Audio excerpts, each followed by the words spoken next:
You might be thinking how chill is PhD life, right? I mean, you can come to lab anytime you want, you can go from lab anytime you want, and you can do your research whenever you want in whatever topic you want.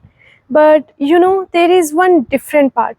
Yeah, I know you will say you know about the research load and depression and everything, but let me tell you something about the TA duties. Yes, there are like days and weeks when we do not have any TA duties, but there are days like yesterday and today.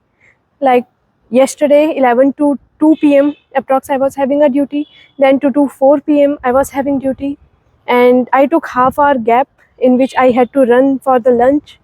And after that, I have to check so many notebooks. Like there are approx 150 students in a class, and more than that, not less than that. And then there are assignments, two assignments I had to check.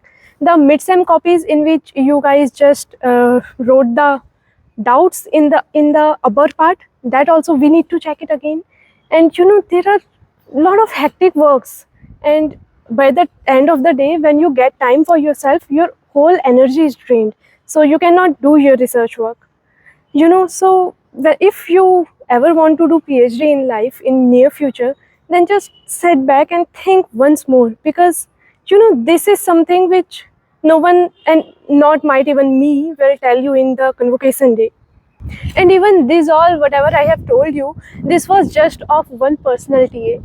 Beside this, we are having the other duties like central invigilation duty, departmental invigilation duties, and other than that, those BTech classes which you have to take just after your first year, you have to take it once per week, and that is under different professor. And sometimes you are even having personal TA under different professor, and then these BTech classes under different professor, and then you are having your own personal professor who will give you like to make some slides for their presentation in XYZ conference, or some report, or some paper writing, or their personal works. So yeah, actually this isn't a smooth journey.